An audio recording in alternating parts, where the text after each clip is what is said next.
નાનું એવું જંગલ ને જંગલમાં એક બરાબર ઘેઘૂર વડલાનું ઝાડ, અને વડલાના ઝાડ નીચે બધા જ પ્રાણીઓ આવીને બેસે. સિંહ આવે, વરુ આવે, શિયાળિયું આવે, અને એમાં વડલો તળાવને કાંઠે વડલો હતો. એ વડલો બધાને વાલો બહુ હતો, ને એમાં એક દી ભાઈની ઘટના એવી થઈ કે વડલાને આગ લાગી. વડલાને આગ લાગી ભેગી તો લાકડીઓ તાર ફરે આખા જંગલમાં ખબર પડી ગઈ કે આપણે જેની નીચે વિહામો ખાઈ છે એ વડલો હળગે છે. એટલે બધાય પ્રાણીઓ પોતાનો દુશ્મનાવટ ભૂલીને વડલાને બચાવવા માટે નીકળ્યા. સાંભળજો, સંગઠનમાં તાકાત કેવી હોય, એકતામાં તાકાત કેવી હોય, જેની જરૂર છે. આપણે આપણી જ્ઞાતિ કરતા વધારે આપણું રાષ્ટ્ર જયારે કેન્દ્રમાં આવે ને ત્યારે ભલા માણસ આઝાદી સાચી મળી કહેવાય આપણને. મારી કોમ કરતા મારો દેશ વધારે મહત્વનો છે.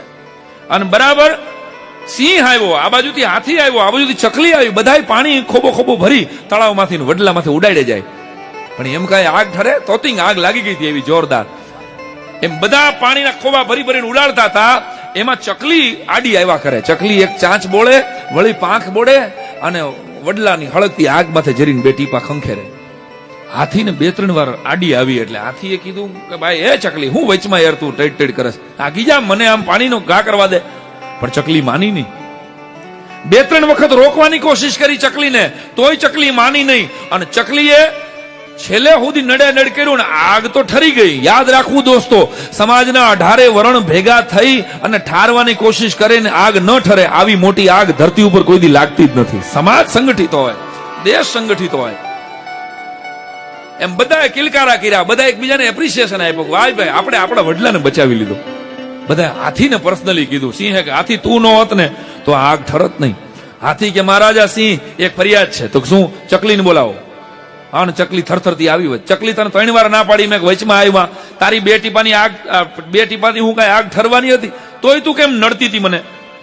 અને ત્યારે આ ચકલીએ જે હાથીને જવાબ આપ્યો છે ને, જવાબ મારી વાતનો પ્રાણ છે. કાંકરિયા કાર્નિવલમાં તમને જો ગળે ઉતરે તો મારે જે કહેવું છે મારો ધક્કો સાર્થક થાય. એ ચકલીએ એટલું કીધું કે હાથી તું મોટું પ્રાણી છો, અને આમ જો તારા જેટલું પાણી હું ન નાખી શકું, એ વાત મને ખબર છે, જગત આખું જાણે છે.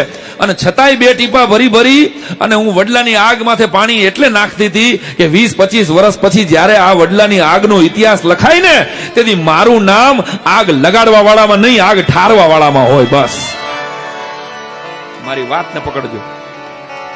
તમારી કોમ ચાહે ગમે તે હોય, તમારો ધર્મ, તમારો સંપ્રદાય, તમારું ગામ ચાહે ગમે તે હોય, પણ રાષ્ટ્રની આગ લગાડવામાં મારું નામ ન હોય. બસ આ એક લીટીનો કાર્યક્રમ છે આપણો, તો તમે સાચા